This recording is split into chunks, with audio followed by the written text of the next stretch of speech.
है यमन का आप देख रहे हैं। आपको पता है यमन में जो हूती फोर्सेस हैं उनका जब दिल करता है, उनको जब लगता है कि वो सऊदी अरब पे अटैक कर सकते हैं, या जब भी ईरान आंख मारता है तो यमन की जो हूती फोर्सेस हैं वो कभी भी सऊदी अरब पे स्ट्राइक कर देती हैं।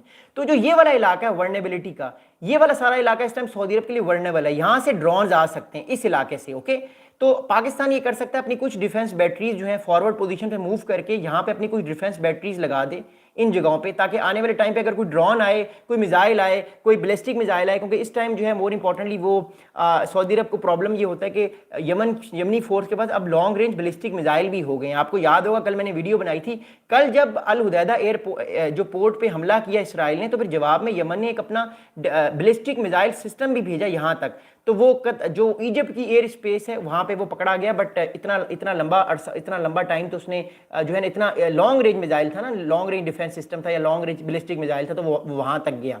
तो पाकिस्तान इन इलाकों पर, ये जो करीब है, ये जो बॉर्डर के करीब इलाके हैं, इन इलाकों में पाकिस्तान कोशिश कर सकता है कि यमन के यहाँ पे अपनी डिफेंस बैटरी लगाए। पहली बात तो ये।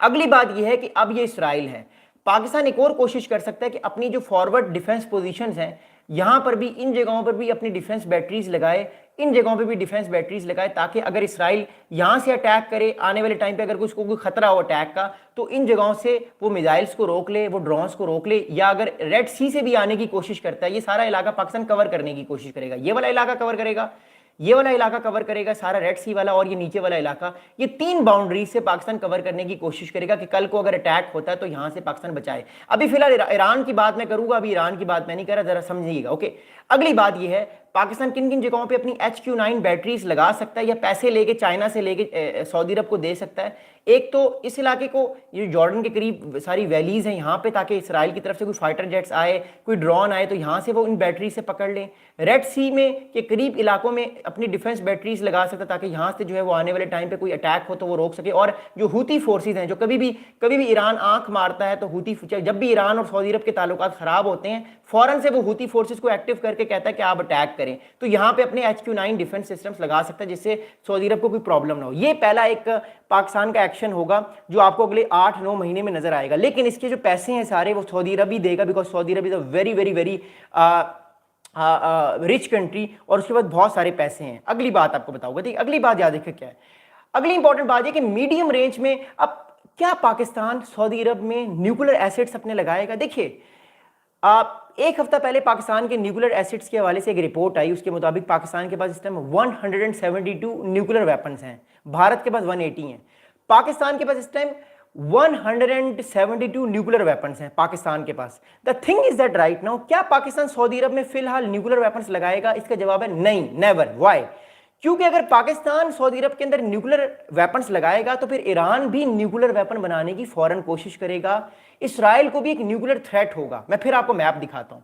पाकिस्तान फिलहाल न्यूक्लियर वेपन्स क्यों नहीं लगाएगा सऊदी अरब में, वो मैं आपको बताता हूं, उसकी वजह बता देता हूं मैं आपको आसानी से चीज समझ आ जाएगी। देखिए, आपको एक ऑलरेडी बात पता है कि पाकिस्तान इस टाइम पाकिस्तान ईरान की और इस टाइम अमेरिका की जो है, और पाकिस्तान ईरान, सऊदी अरब और अमेरिका की एक डिफेंस डील करवा रहा है, जिसमें ईरान जो है वो न्यूक्लियर वेपन्स अपने खत्म करेगा, जवाब में इस पर से सैंक्शंस उड़ जाएंगी। पहली बात तो ये, अगर पाकिस्तान अपनी डिफेंस इक्विपमेंट्स के अलावा अपने न्यूक्लियर या टैक्टिकल न्यूक्लियर वेपन्स भी नस्ब करता है सऊदी अरब में, तो इसराइल के ऊपर एकदम से न्यूक्लियर थ्रेट आ जाएगा। मैं आपको दोबारा से जरा पेन निकाल लूँ, जरा पेन से चीज़ों को समझाना आसान है। ओके, एकदम से जो है वो इसराइल के ऊपर न्यूक्लियर थ्रेट आ जाएगा, इसराइल कहेगा ओहो बल्ले बल्ले, ये तो पाकिस्तान ने न्यूक्लियर वेपन्स लगा दिए यहाँ पे। और ईरान के ऊपर भी एक फर्क आएगा, ईरान कहेगा कि पाकिस्तान ने न्यूक्लियर वेपन्स इधर क्यों लगाए हैं, what the hell it Pakistan is doing right now. तो ये ईरान और जॉर्डन, ये इसराइल के लिए खतरा है, इसलिए पाकिस्तान फिलहाल सऊदी अरब के ऊपर अपने फाइटर जेट्स तो भेज सकता है, अपनी HQ9 बैटरीज तो भेज सकता है, लेकिन अपने न्यूक्लियर वेपन्स यहाँ पे नहीं लगाएगा, क्योंकि अगर पाकिस्तान ने लगा दिए तो फिर ईरान इसराइल तो ऑलरेडी न्यूक्लियर थ्रेट, क्योंकि देखिए इस टाइम मिडिल ईस्ट में जिस कंट्री के पास भी न्यूक्लियर वेपन्स हैं वो सिर्फ इसराइल ही है।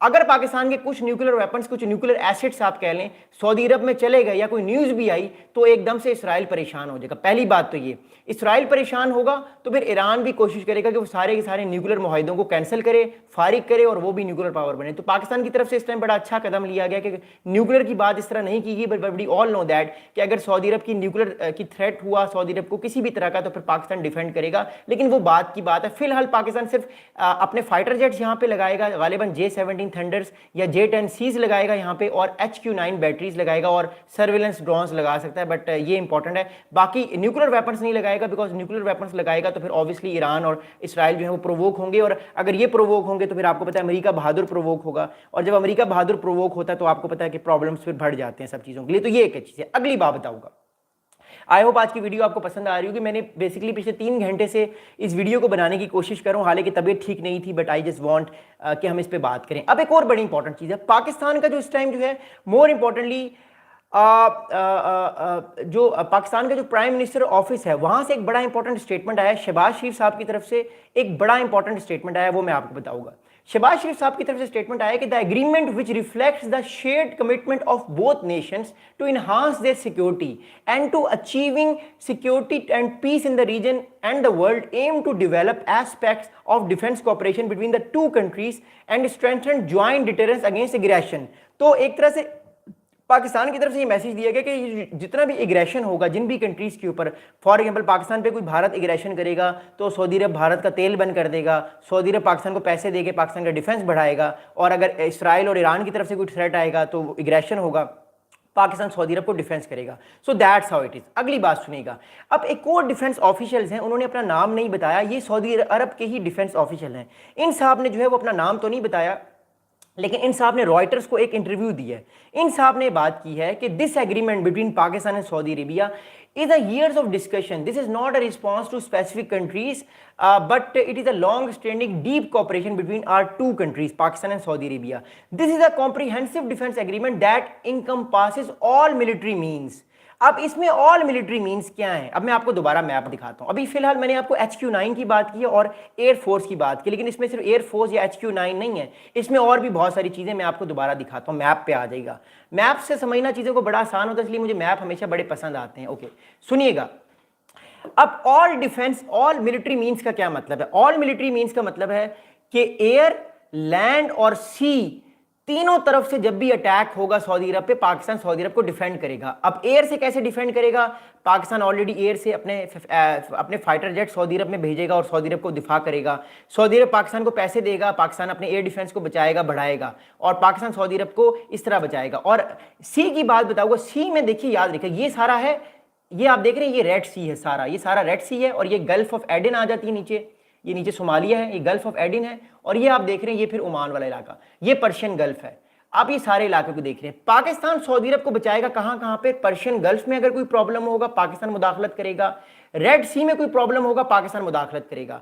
आप लोगों ने कभी एक चीज नोट की, कभी एक चीज सोची कि जब भी पर्शियन गल्फ पे कोई टेंशन होती है पाकिस्तान कभी भी कुछ नहीं बोलता, लेकिन अब जब भी पर्शियन गल्फ में कोई प्रॉब्लम होगी, सऊदी अरेबिया प्रोवोक होगा, कौन बोलेगा?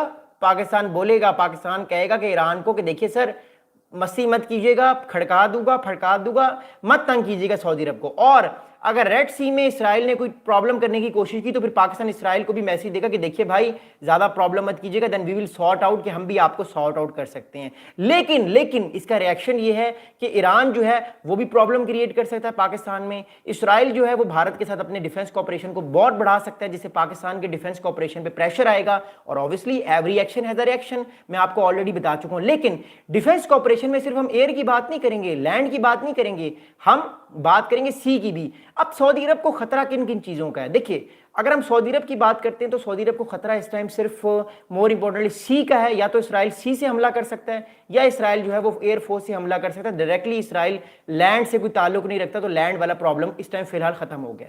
अब मैं बात करूं कि पाकिस्तान की, सऊदी अरब पाकिस्तान की किस तरह हेल्प करेगा। वेट अ सेकेंड, मैं इससे ओके मुझे एक सेकेंड दीजिएगा, मैं एक और मैप निकालता हूं। Wait for 1 second. यस, अब मैंने मैप निकाल लिया। That's great, that's amazing, and that's going to be lovely and fantastic. Okay great, all right, here we go. अब पाकिस्तान को प्रॉब्लम देखिए कहां कहां पे भारत के साथ। जो पाकिस्तान को इस टाइम भारत के साथ प्रॉब्लम है वो ये है, पाकिस्तान को भारत के साथ सी में भी प्रॉब्लम हो सकता है, क्योंकि ये इंडियन ओशन और जो अरेबियन सी ये साथ साथ हैं। लैंड से भी प्रॉब्लम कर सकता है, और एयर से तो भारत ने काफी बार किया भी है और कर भी सकता है।